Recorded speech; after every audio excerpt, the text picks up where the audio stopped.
Subscribe करें अपने YouTube channel learn about medicine को और बेल आइकन दबाएं लेटेस्ट नोटिफिकेशन पाने के लिए। वेलकम फ्रेंड्स, सुस्वागतम दोस्तों। आज के इस वीडियो में हम एक ऐसे इंजेक्शन के बारे में जान रहे हैं जो मुख्य रूप से हड्डियों से जुड़ी हुई समस्या तथा कई बार मांसपेशियों से जुड़ी हुई समस्या को ठीक करने के लिए डॉक्टर द्वारा प्रयोग लिया जाता है। इस इंजेक्शन का नाम है विटामिन D3 इंजेक्शन, जिसे कोलेकैल्सिफेरो इंजेक्शन भी कहते हैं। और मेडिकल स्टोर पर आप इसको अपराइज D3 इंजेक्शन, आर्केटोल इंजेक्शन, विटानियोन इंजेक्शन आदि नाम से आसानी से खरीद सकते हैं।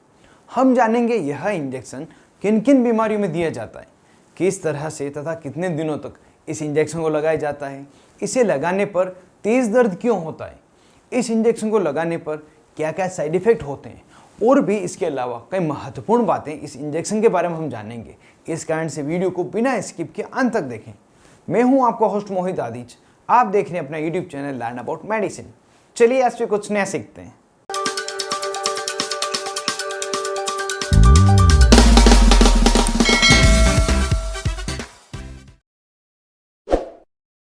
हेलो फ्रेंड्स, नमस्ते दोस्तों। विटामिन D3 विटामिन डी का ही एक प्रकार है जो हमारी स्किन द्वारा सनलाइट के कांटेक्ट में आने पर बनाया जाता है और यह हमें डाइट द्वारा भी प्राप्त होता है।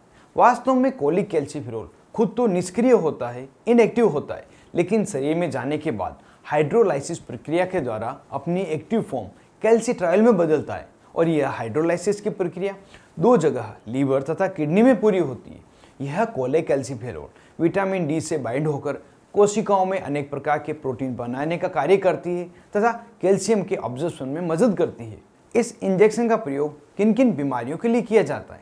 तो जैसा कि यह इंजेक्शन विटामिन D3 का इंजेक्शन है, तो इसका प्रयोग कैल्शियम तथा पोटेशियम के मेटाबॉलिज्म को बनाए रखने के लिए, विटामिन D3 की कमी को दूर करने के लिए तथा इसके कारण होने वाली बीमारियों को ठीक करने के लिए लिया जाता है।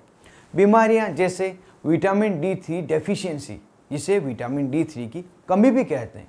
इस समय मरीज को मांसपेशियों में दर्द होना, हड्डियों में दर्द होना, सूजन आ जाना, हड्डियों का मुड़ जाना, थकान महसूस होना, कमजोरी महसूस होना, मांसपेशियों में मरोड़ आना, इस तरह की अलग अलग समस्याएं होती है। तो इन सभी को ठीक करने के लिए यह इंजेक्शन डॉक्टर द्वारा दिया जाता है। इसके अलावा दूसरी बीमारियां जैसे हड्डी तथा हड्डी जोड़ से जुड़ी हुई बीमारियां, जिसमें ओस्टियोपोरोसिस, ओस्टियोमालेशिया तथा रिकेट शामिल है।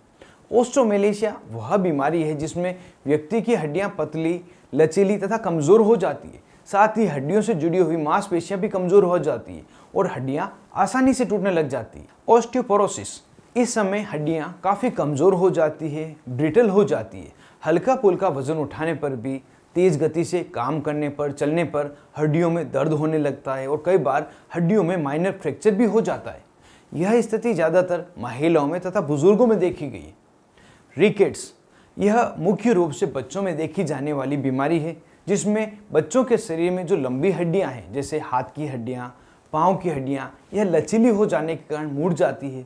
बच्चा ठीक से चल भी नहीं पाता, ना ही किसी वस्तु को उठा पाता है।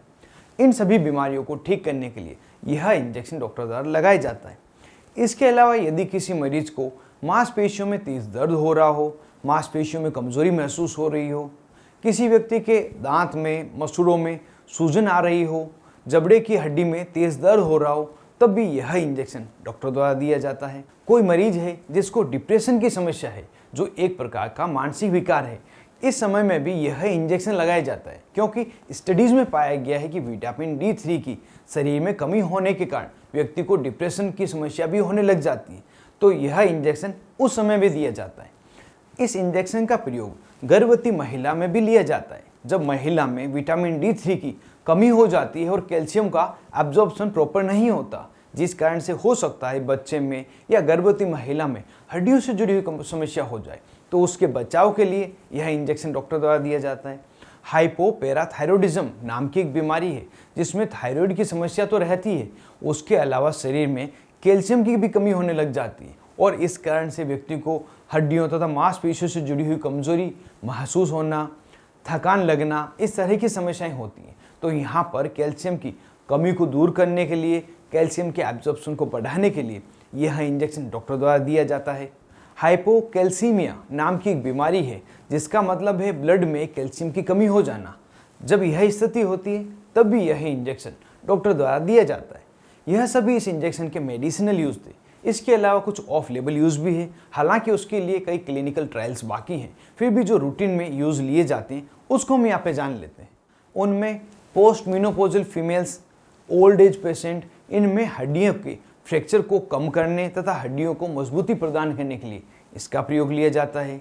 ब्लड प्रेशर के मरीज़, मल्टीपल स्क्लेरोसिस बीमारी के मरीज़, हृदय रोगी तथा मधुमेह के रोगियों में भी हड्डियों को मजबूती प्रदान करने के लिए इसे दिया जाता है। ब्रेस्ट कैंसर तथा कोलोरेक्टल कैंसर के प्रिवेंशन के लिए यह इंजेक्शन दिया जाता है।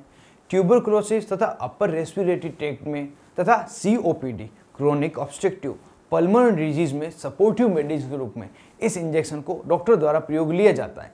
इस तरह से इस इंजेक्शन का प्रयोग अलग अलग बीमारियों में आवश्यकता पड़ने पर डॉक्टर द्वारा लिया जाता है।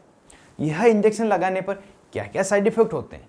तो जो सामान्य साइड इफेक्ट है उसमें एलर्जिक रिएक्शन होना, चेहरे पर सूजन आना, यूरिन में कैल्शियम का लेवल बढ़ जाना, उल्टी होना, चेस्ट में दर्द होना, श्वास संबंधी समस्या होना। इसके अलावा जिस जगह पर, जिस साइड पर इस इंजेक्शन को लगाया है वहाँ पे रेडनेस हो जाना, सूजन आना, जलन होना, तेज़ दर्द होना आदि समस्याएं हो सकती। अगर ये या इसके अलावा भी कोई दूसरे अनडिजायरेबल इफेक्ट आपको मिले तो तुरंत ही अपने डॉक्टर को सूचित करें। और यहाँ पर जो तेज़ दर्द होने वाला साइड इफेक्ट है यह कोई घातक इफेक्ट नहीं है, यह लगभग सभी मरीजों में देखा गया है। और इस इंजेक्शन को लगाने के बाद तेज़ दर्द का होने का जो मुख्य कारण है वह है इसकी प्रिपरेशन। इस इंजेक्शन को ऑयल बेस्ड प्रिपरेशन बनाया गया है और जो भी ऑयल बेस्ड इंजेक्शन होते हैं वह लगाने पर मरीज में तेज़ दर्द होता है और धीरे धीरे वो खुद ही ठीक हो जाता है। अब जानते हैं इस इंजेक्शन को किस रूट से तथा कितने दिनों तक लगाया जाता है। तो यह इंजेक्शन एक ऑयल बेस्ड इंजेक्शन है, इस कारण से इसे सिर्फ और सिर्फ IM इंट्रामस्कुलर ही लगाया जाता है और इसे डीप इंट्रामस्कुलर लगाया जाता है। इस इंजेक्शन को ग्लूटियल मसल्स मतलब बुटोक एरिया पर लगाया जाता है। इसे गलती से भी डेल्टोइड मसल आर्म में नहीं लगाएं, भुजा में नहीं लगाएं, व्यक्ति को बहुत ही तेज़ दर्द होगा। इस इंजेक्शन को हफ्ते में एक बार लगाया जाता है और सामान्यतः 1 महीने से 3 महीने तक दिया जाता है, जो अलग अलग मरीज में अलग अलग हो सकता है। और कई बार 1 महीने तक प्रत्येक हफ्ते एक इंजेक्शन मतलब पूरे 4 इंजेक्शन मरीज को दिए जाते हैं। उसके बाद आगे विटामिन D3 के पाउच या विटामिन D3 की टेबलेट पर आगे के 3 महीने तक रखा जाता है। यह इंजेक्शन सभी मरीजों में, चाहे वो वयस्क हो, बुजुर्ग हो, स्त्री हो या पुरुष हो या गर्भवती महिला भी क्यों नहीं हो, आवश्यकता हो तो उन्हें लगाया जा सकता है। तो इस तरह से आज के इस वीडियो में हमने विटामिन D3 कोलेकैल्सिफेरॉल इंजेक्शन के बारे में पूरी जानकारी जानी है जो आपके लिए आवश्यक थी। उम्मीद करता हूँ आपको पूरी जानकारी मिली होगी और वीडियो जरूर पसंद आया होगा। यदि वीडियो आपको पसंद आए तो वीडियो को लाइक करें, ज़्यादा से ज़्यादा इसको शेयर करें जो किसी और के भी ये काम आ सके। और अभी तक आपने अपने YouTube channel learn about medicine को सब्सक्राइब नहीं किया हो तो इस बटन को दबाकर सब्सक्राइब करें और जो पास में बेल आइकन आ रहा है इसे भी दबाकर ऑल नोटिफिकेशन पर क्लिक करें, जैसे कि आने वाले वीडियो के सभी नोटिफिकेशन आप मिल सके और मेरे सभी वीडियो आप मुफ्त में देख सकें।